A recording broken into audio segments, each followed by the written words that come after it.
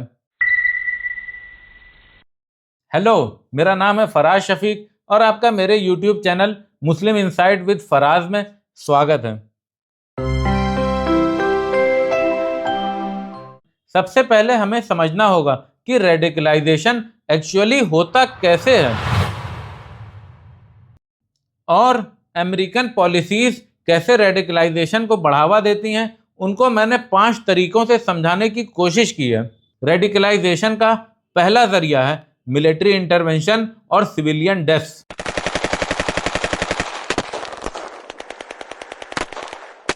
America की drone strikes और जंगों में लाखों बेगुनाह लोग मारे जाते हैं। हर मौत गुस्सा, दुख और बदले की भावना पैदा करती है। रेडिकलाइजेशन का दूसरा जरिया है रेजीम चेंज और स्टेट कोलैप्स। अमेरिका द्वारा मुस्लिम मुल्कों के रूलर्स को फोर्सफुली हटाने से पावर वैक्यूम क्रिएट होता है, जो मिलिशियाज और एक्सट्रीमिस्ट ग्रुप का ब्रीडिंग ग्राउंड बनता है। रेडिकलाइजेशन का तीसरा जरिया है बायस फॉरेन पॉलिसी, खास करके फिलिस्तीन के मुद्दे पे। Special person. I've dealt with him for a long time, Benjamin Netanyahu. Israel और उसके वॉर क्राइम्स को अमेरिका का खुला सपोर्ट मुस्लिम दुनिया में अमेरिका के खिलाफ नाराजगी पैदा करता है। चौथा रीजन है बेइज्जती और आइडेंटिटी क्राइसिस। अमेरिकन एक्शन से लोगों में बेइज्जती और फ्रस्ट्रेशन पैदा होती है। एक्सट्रीमिस्ट ग्रुप्स इन जज्बात को अस वर्सेस देम की सूरत में बदल देते हैं। और पांचवा रीजन है अमेरिका द्वारा मुस्लिम मुल्कों में करप्ट रूलर्स और डिक्टेटर्स को सपोर्ट।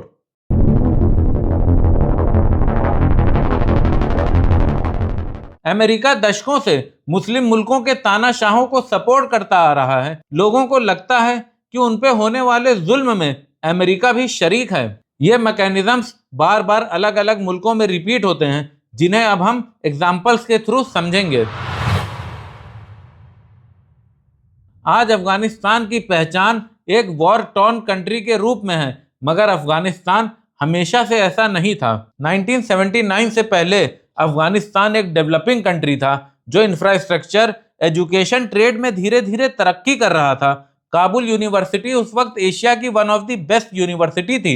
1979 में सोवियत यूनियन ने अफगानिस्तान की communist government People's Democratic Party of Afghanistan को बचाने के लिए अफगानिस्तान का इन्वेजन कर दिया। यह दौर कोल्ड वॉर का था और यूएसए सोवियत यूनियन की राइवलरी का पीक था।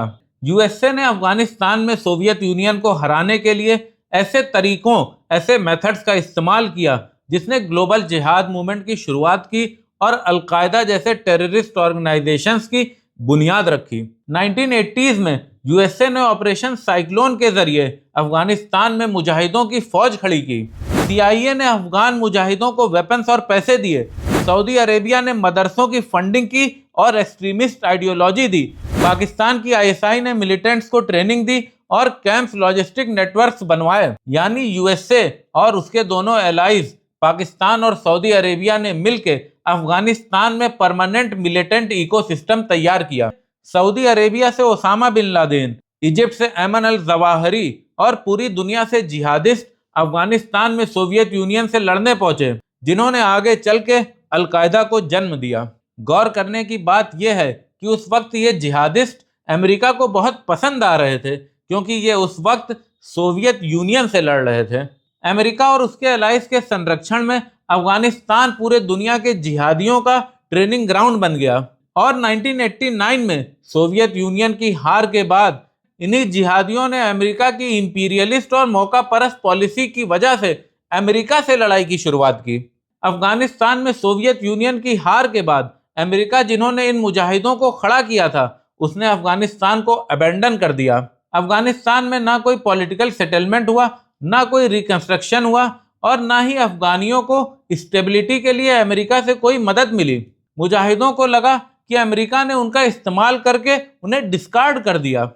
ऊपर से यूएसए ने अफगानिस्तान में करप्ट वॉर लॉर्ड्स, ड्रग और वुमेन ट्रैफिकर्स को सपोर्ट देना शुरू किया।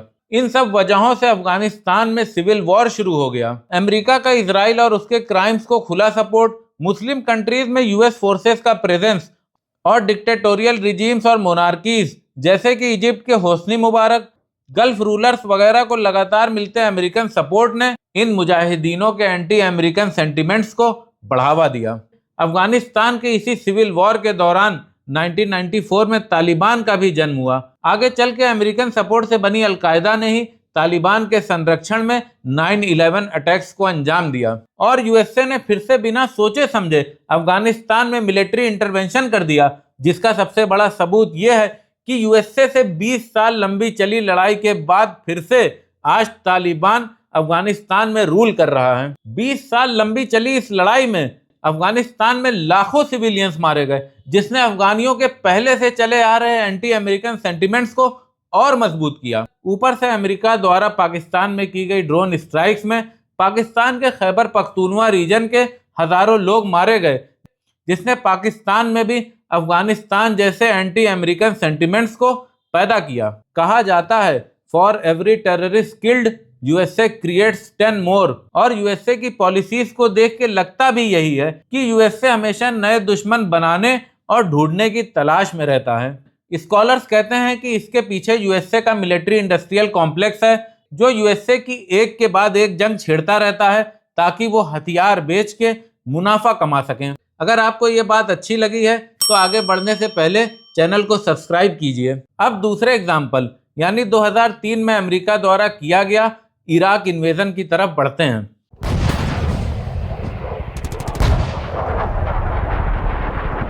सद्दाम और यूएसए की रिश्ते की शुरुआत होती है ईरान इराक वॉर से। सद्दाम, जो ईरान इराक वॉर के दौरान यूएसए के दोस्त थे, वो सद्दाम के कुवैत इन्वेजन के बाद अमेरिका के दुश्मन बन गए। साल 1998 में बिल क्लिंटन, जो उस वक्त यूएसए के प्रेसिडेंट थे, उन्होंने इराक लिबरेशन एक्ट के रूप में सद्दाम को इराक की गद्दी से हटाने को यूएसए की ऑफिशियल पॉलिसी बना दिया, और फिर 2003 में वेपन ऑफ मास डिस्ट्रक्शन का फर्जी बहाना बना के यूएसए ने इराक का इन्वेजन कर दिया।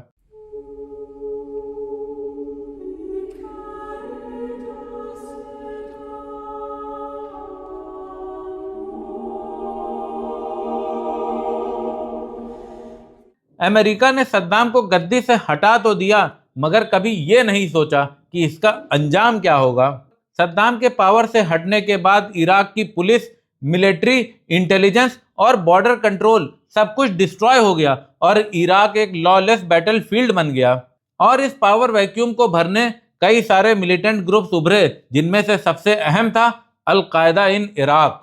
यहाँ मैं आपको एक ज़रूरी बात क्लियर कर दूं कि ये सब मैं कोई रेट्रोस्पेक्ट यानी इराक इन्वेजन के 20 साल बाद नहीं कह रहा हूँ, बल्कि जो लोग वॉर और उसके कॉन्सिक्वेंसेस को पढ़ते हैं वो जानते हैं कि इस तरह की पॉलिसी का अंजाम यही होता है। इन स्कॉलर्स में से एक नाम है अमेरिकन राइटर और जर्नलिस्ट मार्क डेनर का, जिन्होंने इराक इन्वेजन के दौरान ही प्रिडिक्ट किया था कि इससे इराक में इंसर्जेंसी आएगी, और आज दुनिया इस इंसर्जेंसी को ISIS के नाम से जानती है। अमेरिका ने इराक की 4 लाख सोल्जर की आर्मी को डिसबैंड कर दिया, और ये सोल्जर बिना किसी पर्पस और बिना किसी इनकम के अनएम्प्लॉयड फाइटर्स बन गए।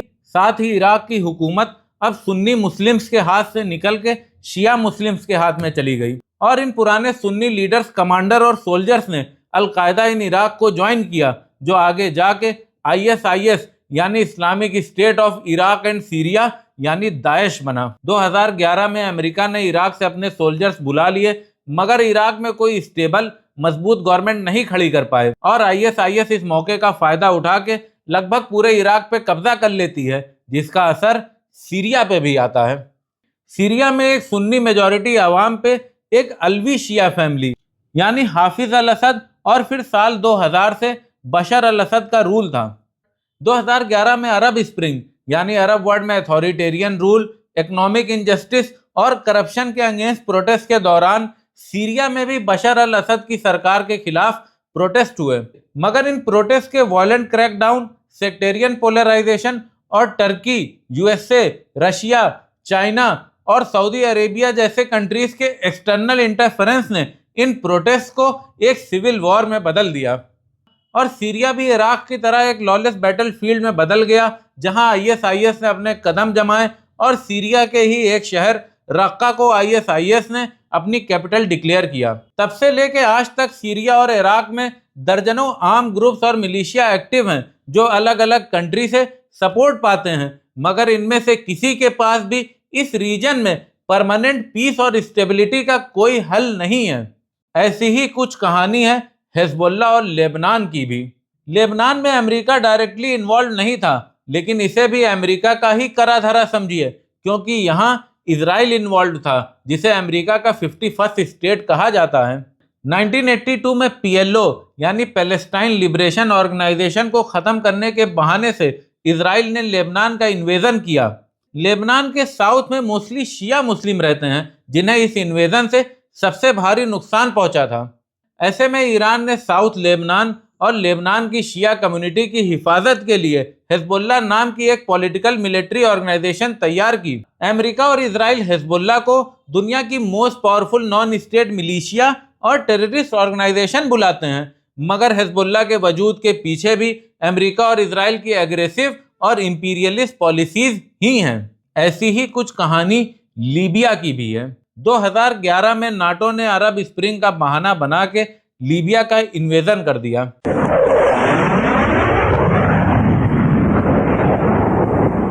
उनका कहना था कि वो ह्यूमैनिटेरियन रीजंस की वजह से गद्दाफी को पावर से हटा रहे हैं, मगर इसके पीछे का असल रीजन गद्दाफी की एंटी वेस्ट और एंटी इंपीरियलिस्ट आइडियोलॉजी थी। Gaddafi African unity, African gold backed currency और पैन अफ्रीकनिज्म की बात करते थे। लीबिया के इन्वेजन का भी नतीजा वही हुआ, पावर वैक्यूम, फिर सिविल वॉर और फिर rise of armed militia. Invasion के बाद बिना गवर्नमेंट, बिना पुलिस, बिना मिलिट्री और बिना बॉर्डर कंट्रोल के लीबिया भी एक लॉलेस बैटलफील्ड में बदल गया। आज लीबिया दो हिस्सों में बंट चुका है, एक वेस्ट लीबिया जो ट्रिपोली से गवर्न होता है और एक ईस्ट लीबिया जो टोब्रुक से गवर्न होता है। और लीबिया में अंसार अल शरिया, शूरा काउंसिल ऑफ बेनगाजी रेवोल्यूशनरी जैसे दर्जनों आर्म्ड ग्रुप्स और मिलिशिया मौजूद हैं। तो अब तक आपने देख लिया होगा कि कैसे सिमिलर पैटर्न यानी पहले फॉरेन इन्वेजन, फिर उसके बाद स्टेट कोलैप्स और फिर उसके बाद rise of armed militia in countries में बार बार रिपीट हुआ। ऐसा ही कुछ सोमालिया में भी हुआ। सोमालिया जो 1991 से ही एक कोलैप्स स्टेट था, 2006 के यूएस बैक्ड और US supported Ethiopian invasion of Somalia के बाद सोमालिया में भी अल शबाब जैसी मिलिटेंट ऑर्गेनाइजेशन का राइज हुआ। माली, नाइजर, इजिप्ट, पैलेस्टीन ऐसे बहुत से कंट्रीज हैं जो यूएस और उसके एलाइज के पॉलिसीज के कॉन्सिक्वेंसेस की वजह से एक्सट्रीमिज्म, लॉलेसनेस और आर्म्ड मिलिशिया के शिकार हुए। इन फॉरेन और मिलिट्री इंटरवेंशन की वजह से इन कंट्रीज के लोगों में अमेरिका और उनके एलाइज की पॉलिसीज के अगेंस्ट रिजेंटमेंट आता है। यूएस वॉर्स, वेपन और बॉम्बिंग की वजह से इन कंट्रीज में लाखों लोगों की मौत हो चुकी है, लाखों लोग बेघर और अनाथ हो चुके हैं। अबू गरीब जैसे प्रिजन्स में physical abuse, sexual humiliation, psychological torture और रेप जैसे इंसिडेंट एंटी अमेरिकन रिजेंटमेंट और गुस्से को भड़काने का काम करते हैं। ये सब रीजंस की वजह से यहाँ के लोगों में एक इमोशनल ट्रॉमा और एंटी यूएस एहसास और नफरत आती है, और मिलिटेंट ग्रुप्स ऐसे लोगों को रेडिकलाइज करके उन्हें अपने फायदे के लिए इस्तेमाल करते हैं। वेस्टर्न मीडिया इस पूरे वाकये को एक नजरिए से दिखाती है कि देखो मुसलमान इस्लाम के नाम पे लोगों को मार रहे हैं, आतंकवादी हैं, पर यह मीडिया कभी ये नहीं दिखाती कि यूएसए और उसके साथी इंपीरियलिज्म और अपनी हेजमनी और अपने फायदे और सिक्योरिटी के नाम पे लाखों मुसलमानों को भी मार रहे हैं। ये मीडिया कभी ये नहीं दिखाती कि टेररिज्म की असली वजह क्या है, लोग क्यों रेडिकलाइज हो रहे हैं और इसके पीछे अमेरिका और उसके साथी कैसे जिम्मेदार हैं। गौर करने की बात यह है कि कई बार ये मिलिट्री इंटरवेंशन ह्यूमैनिटी, फ्रीडम और डेमोक्रेसी के नाम पे होते हैं, मगर ये यूएस गवर्नमेंट, अरब वर्ल्ड, खास करके गल्फ में बैठे मोनार्क्स और डिक्टेटर्स जो इनके काम आते हैं, मिडिल ईस्ट में अमेरिकन प्रेजेंस को सपोर्ट करते हैं और इनके मिलिट्री बेसेस को होस्ट करते हैं, वहां कभी डेमोक्रेसी और फ्रीडम की बात नहीं करते, जबकि यही गल्फ स्टेट एक्सट्रीमिस्ट आइडियोलॉजी के सबसे बड़े एक्सपोर्टर हैं। यहाँ आपको एक और बहुत जरूरी बात बतानी है। वर्ल्ड वॉर 2 के बाद यूएसए ने जंग में बर्बाद हुए यूरोप के लिए मार्शल प्लान के तहत यूरोपियन रिकवरी प्लान तैयार किया था और यूरोप को फाइनेंशियल एड दी थी, जो आज के करीब $150 बिलियन बनते हैं। साथ ही अमेरिका ने यूरोप में पॉलिटिकल स्टेबिलिटी भी इंश्योर की और machinery, industrial equipment, technical assistant भी प्रोवाइड की। कुल मिला के यूएसए ने इंश्योर किया कि यूरोप एक एफ्लुएंट इकोनॉमी बने और पॉलिटिकली स्टेबल रहे। लेकिन इन मुस्लिम कंट्रीज में दशकों लंबी जंग छेड़ने के बाद अमेरिका बिना किसी प्रॉपर एड, रिकंस्ट्रक्शन प्रोग्राम और बिना स्टेबल गवर्नेंस सिस्टम को इस्टेब्लिश किए हुए इन कंट्रीज को लीव कर देता है। अमेरिका के ऐसे बिहेवियर को देख के लगता है कि अमेरिका चाहता ही नहीं कि ये कंट्री स्टेबल हो और प्रोग्रेस और डेवलपमेंट करें। अब आते हैं उस सवाल की ओर कि ये फॉरेन और मिलिट्री इंटरवेंशन मुस्लिम मुल्कों में ही ज्यादा क्यों होते हैं। इसके बहुत से रीजंस हैं। मुस्लिम वर्ल्ड दुनिया की मोस्ट स्ट्रेटेजिक लोकेशन पे मौजूद है, जो एशिया, यूरोप और अफ्रीका को कनेक्ट करती है। यहाँ ऑयल और नेचुरल रिसोर्सेज मौजूद हैं। बॉर्डर कोलोनियल पावर्स द्वारा बिना किसी बेसिस पे बनाए गए हैं। मगर इन सब के अलावा एक बड़ा रीजन है, वो सवाल जिसने पिछले 1400 सालों से मुसलमानों को उलझा के रखा हुआ है कि आखिर मुसलमानों का हुक्मरान कौन होगा, मुसलमानों के गवर्नेंस और एडमिनिस्ट्रेशन का तरीका क्या होगा। ज्यादातर मुस्लिम स्कॉलर्स, मुफ्ती, मौलवी इस सवाल पे डिस्कस नहीं करना चाहते हैं और ना ही उनकी इतनी जहनी और इल्मी लियाकत है कि वो इस सवाल पे डिस्कस कर पाएं। और अगर कोई स्कॉलर इस पे डिस्कस करना चाहता है तो मुस्लिम हुक्मरान उसे खौफजदा करते और तरह तरह के बहानों से उसे जेल में डालते और उसे सजा देते हैं। यूरोप में रेनेसां और एनलाइटनमेंट के दौरान स्कॉलर्स ने democracy, separation of power, social contracts, natural rights जैसे कॉन्सेप्ट्स दिए, जो आज वेस्ट में स्टेबल पॉलिटिकल रूल की बुनियाद हैं। हमारे यहाँ बनु उमैया अब्बासी से लेके मुगल, ओटोमन, सद्दाम, गद्दाफी और असद तक लीडरशिप और रूल का बेसिस पावर रहा है कि कत्लो गारत, धोखाधड़ी और भाइयों को मार के ही पावर हासिल की जा सकती है। कुरान कहता है अमरहुम शूरा बैनहुम, यानी आपस में सलाह मशवरा से फैसला लिया करो और लोगों से इंसाफ से पेश आया करो। मगर शायद ही कोई मुस्लिम रूलर और स्टेट इन प्रिंसिपल्स को फॉलो करता है।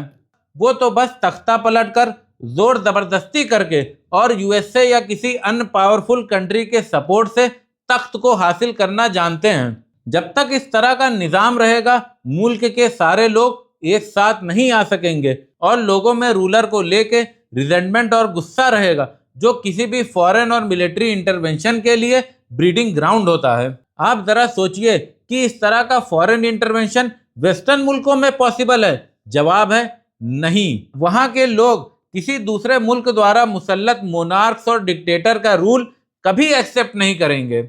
वहां के लोगों में डेमोक्रेसी और कॉन्स्टिट्यूशनल गवर्नमेंट, यानी रूलर का चुना जाना, रूल ऑफ लॉ के बेसिस पे गवर्न करने का आइडिया दिलो दिमाग में उतर चुका है। शिया लीडर इमाम खुमैनी ने इस्लामिक रेवोल्यूशन से पहले अपनी पॉलिटिकल डॉक्ट्रीन और गवर्नेंस का तरीका तैयार किया, जिसे गार्जियनशिप ऑफ द जूरिस्ट यानी विलायत फकी कहते हैं।